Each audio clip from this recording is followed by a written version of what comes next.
I've got the joy down in my heart. I've got the joy down in my heart. I've got the joy down in my heart. And the joy of the Lord is my strength, yeah.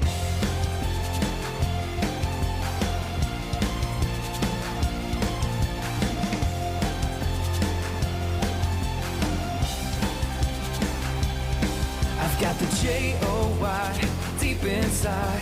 I try to keep it in, but I can't hide the love that you have given me.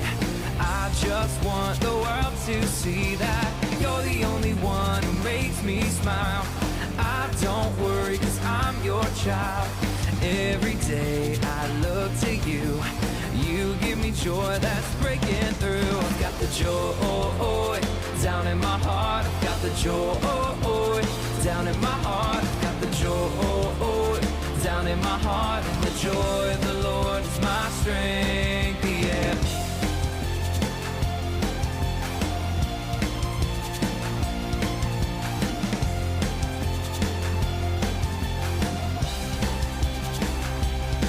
I've got the J-O-Y deep inside.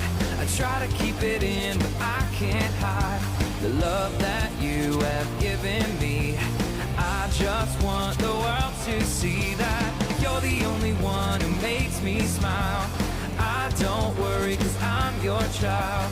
Every day I look to you. You give me joy that's breaking through. I've got the joy down in my heart. I've got the joy down in my heart. I've got the joy down in my heart. And the joy of the Lord is my strength, yeah.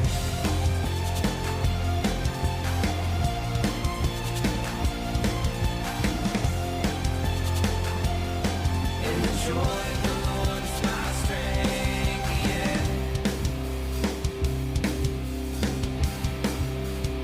Come on, I've got the joy. I've got the joy.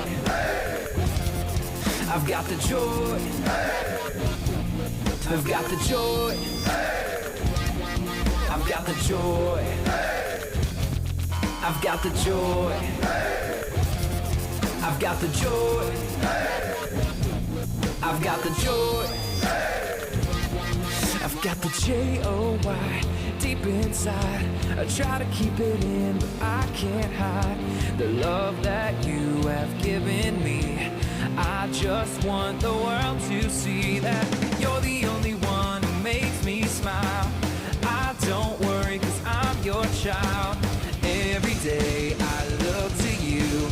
You give me joy that's breaking through. I've got the joy down in my heart. I've got the joy down in my heart. I've got the joy down in my heart. And the joy of the Lord is my strength. I've got the joy down in my heart. I've got the joy down in my heart. I've got the joy down in my heart. And the joy of the Lord is my strength, yeah.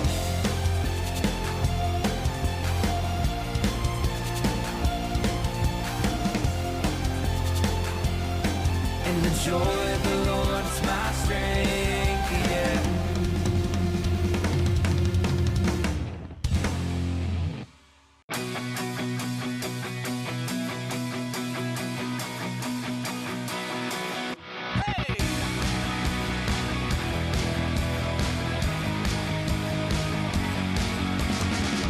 Greatest day in history. When death is beaten, you have rescued me. Sing it out, Jesus is alive. The empty cross, the empty grave, a life eternal, you have won the day. Shout it out, Jesus is alive. He's alive. And oh, happy day, happy day.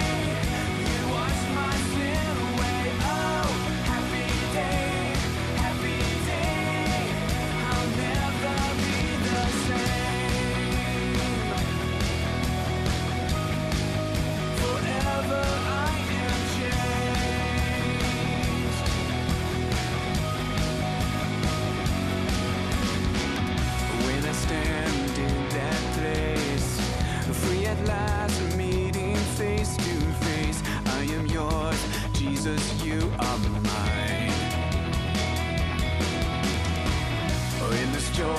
perfect peace.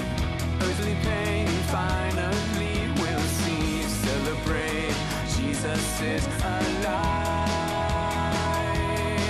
He's alive. Oh, happy day, happy day. You wash my sin away. Oh, happy day, happy day. I'll never be the same. Oh no, forever I am changed.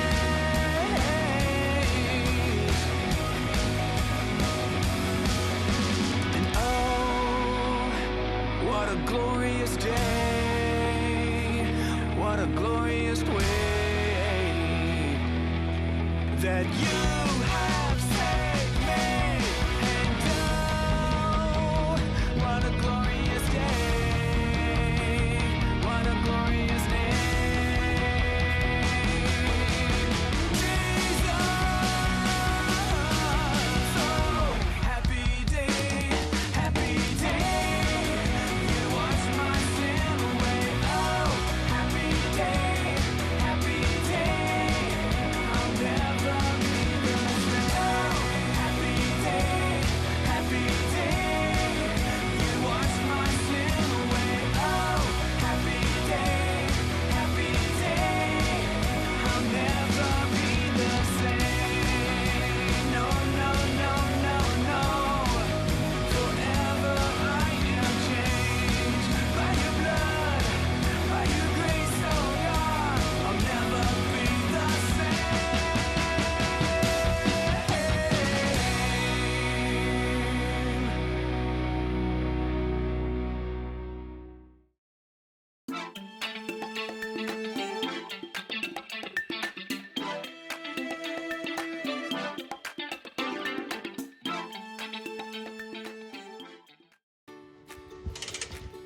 Hey, welcome to Story Lab.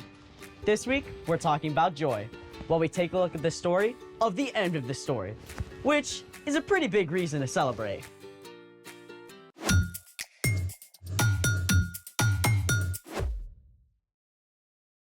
Hey, I'm Sebastian. And I'm Skylar. We're talking about joy, which is choosing to celebrate what God is doing. Whoa, hold on. I love a good party as much as anyone, but I can't handle a luau when it's freezing. It's 97 degrees outside. But it's Arctic in here.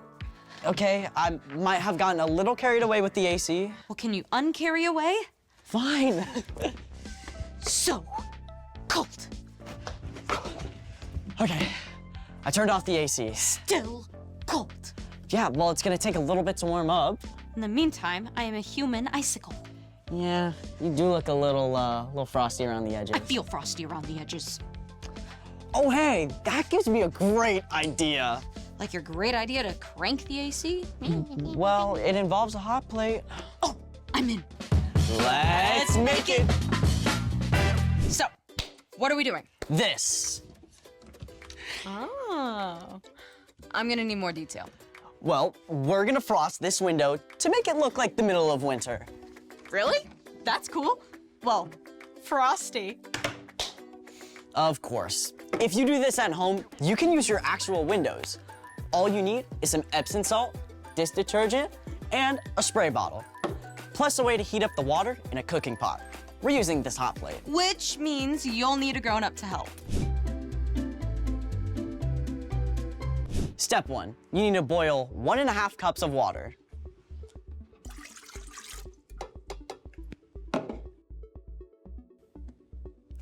This is where we cut to 3 minutes from now. 3 minutes later! Oh, There it is. It's boiling. Step 2, once the water is boiling, slowly stir in 1 cup of Epsom salt. When water is boiled, the molecules move quickly, creating more space between them. This allows the Epsom salt, or magnesium sulfate, to dissolve and fill the space between water molecules. This forms a solution. Thank you, Sciencey Voice. You're welcome. Step 3, remove the mixture from the heat and allow it to cool slightly.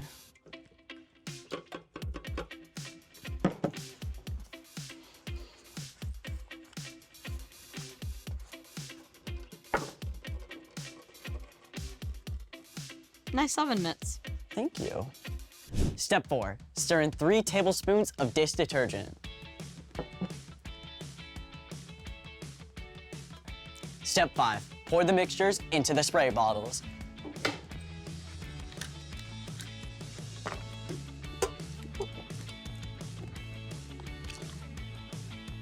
I think that's good.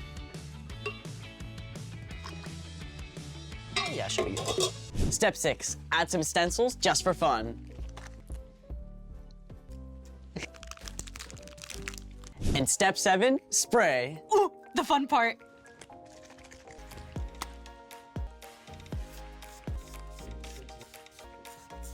Smells good. It does. Done. Doesn't look very frosty yet. Well, we have to wait for the water to evaporate. 1 hour later. Can we look now? I think so. Ooh, looks like Christmas. Frost at its finest. As the mixture on the glass cools, the Epsom salt is forced out of the solution as a solid, forming crystals. You can't really see much through the glass. Just a glimpse. Speaking of not seeing things clearly yet, it's time for... The story before the story. Today we're in Revelation, the very last book of the whole Bible. The other 65 books of the Bible mostly tell the beginning and middle of God's story. How God created a beautiful, perfect world, but people turned away from God. How from the beginning, God had a plan to restore us into relationship. How God sent Jesus to live and die in our place and return to life. And how Jesus' followers began to spread the news about Jesus and start new churches everywhere they went. We live in this middle part of God's story, sharing the love of Jesus in a broken world. But Revelation tells what the end of God's story will be like. So today, we're starting at the end of the story. Take it away. Hey everyone, I'm Jen, and today we're reading someone's mail. Don't worry though, this letter was written by Jesus' close friend John to a group of churches in Asia Minor, which we know today as Turkey. John wanted this letter to be passed around between the churches and read aloud to all the Jesus followers. I think he'd be thrilled to know we're reading his mail too.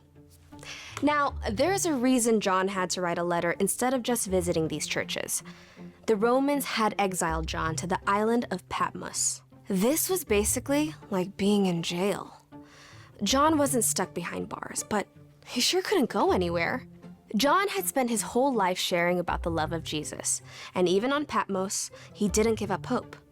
John continued to talk with God, and one day, the Holy Spirit gave John a vision. A loud voice like a trumpet called out, and Jesus himself appeared. Write on a scroll what you see. Send it to the 7 churches in Asia Minor. John fell down at the feet of Jesus. Do not be afraid. I am the first and the last. I am the living one.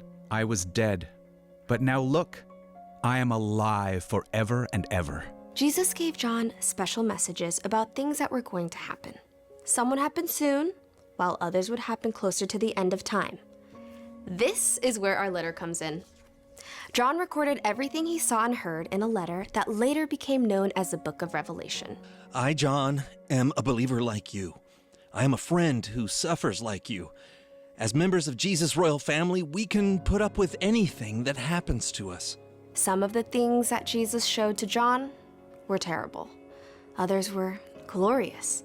Most of them, to be honest, were really difficult to understand. But there was one part of the vision that John was most excited to share.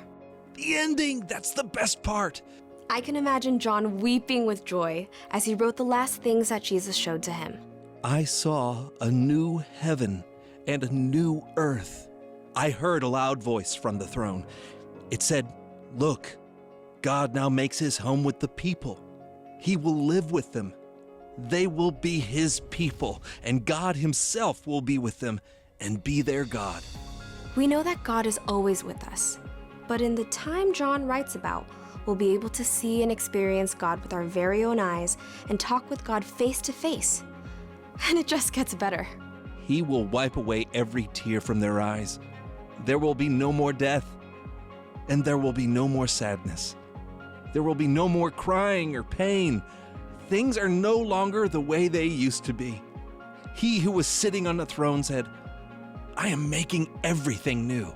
Imagine that. All we have ever known is a world full of brokenness.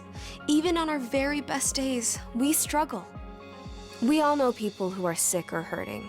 We know that there are people across the world who are hungry or don't have homes, or who are stuck in the middle of terrible wars. But here, Jesus promises that in the end, God will make everything brand new. For those who trust Jesus, there will be no more death, no more pain, or even tears. There will no longer be any curse. The throne of God and of the Lamb will be in the city. God's servants will serve him. They will see his face. His name will be on their foreheads. There will be no more night. They will not need the light of a lamp or the light of the sun. The Lord God will give them light. They will rule forever and ever. It's hard for our brains to think about forever. Maybe even a little scary, but life with God won't be boring. We'll get to continue working with God to take care of God's incredible creation. Just as each of us is uniquely made, God will have the perfect place for each of us to use our talents and gifts. There's so much we don't know, but we do know this.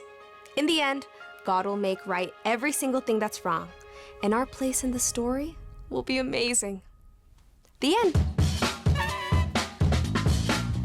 Wow, it's so easy to think of heaven as just some floaty place in the clouds. With chubby baby angels and harps and stuff.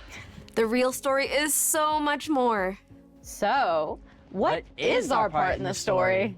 Right now, we're in the messy middle of the story. This world is broken. We all experience difficult things, but when we follow Jesus, we know that this is not the end. The Apostle Paul wrote, "No eye has seen, no ear has heard, and no human mind has known. God has prepared these things for those who love him." So what God will do is way bigger than even our imagination.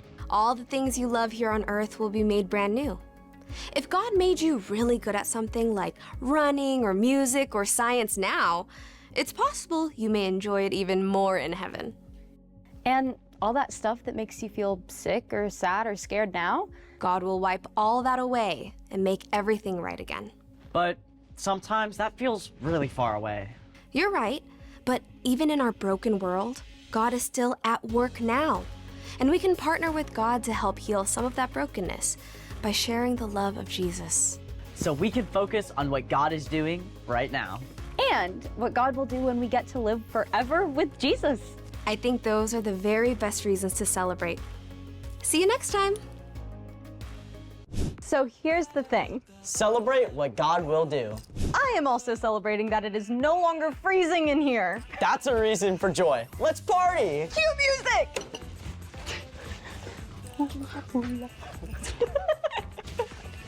Thanks for joining us in the Story Lab. See you next time.